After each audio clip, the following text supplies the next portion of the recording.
Seafoods lover ka ba mga best pes? Huwag ka nang bumili sa labas at magluto ka na lang sa bahay. Huwag kang tatamad-tamad. Galaw-galaw ka, baka maatake ka. Char! So nung isang araw kasi mga best, pumunta ng ilog yung aking manugang. Alam nyo naman yung aking manugang na isa, napakasipag yung manghuli ng mga isda, mga ganitong mga sariwang alimango. Dito kasi sa amin, bes, basta masipag ka, marami kang makukuha na pang-ulam mo. Alam nyo naman na mga bes, na malapit kami sa dagat, pero hindi ito nakuha sa dagat, bes, sa ilog. Huwag kang sunga-sungaers. Walang alimango sa dagat kung hindi alimasag. Tapos, bes, yung alimango na binigay ng aking manugang, ayan, nilinisin ko na lang at binwas para mawala yung mga putik-putik.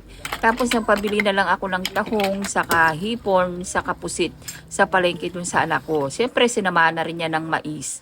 Tapos ang ginawa ko, ginisa ko lang siya sa maraming garlic. Sinamahan ko rin siya ng kalahati na piraso ng butter. At naglagay din ako dito ng tomato paste. Optional lamang, best. Siyempre, alam niyo naman pag ako nagluluto ng butter garlic seafoods, naglalagay talaga ako ng salted egg or itlog ng maalat. At saka ko sa hinalo-halo. At hindi nawawala siyempre ang ating pineapple juice. Kailangan nating suportahan ng Del Monte.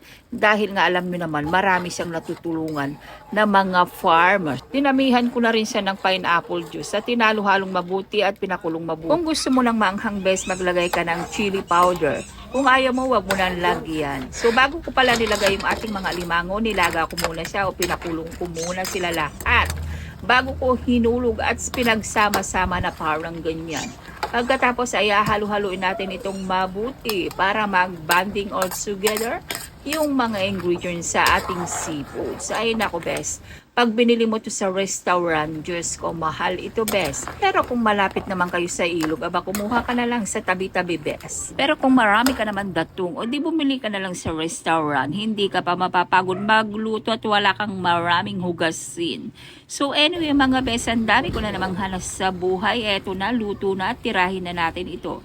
Pagkatapos na namin tinira ito, best, kailangan na namin mag-deliver sa aking mga suki. Alam nyo naman na mga best, December na, kaya marami na naman nagpapabook ng mga pa-orders. Yung isang dineliveran namin po, napakalayo. Tignan nyo naman yung aming dinadaanan. Hindi ko alam kung anong parte ng Pilipinas ba to, papuntang langit na to. Meruin mo, nung pumunta kami ng Baguio, mataas, pababa yung mga dinadaanan namin. Ito, lalo siyang mas mataas, best. Kaya kailangan itulak yung aming sasakyan na tricycle para lang makarating kami dun sa taas. Pero in fairness, best, na i-deliver naman ng maayos yung aming mga food below. Sa mga suki namin po, maraming salamat po. So ayun lang, best, share ko lang, ingat, God bless, bye!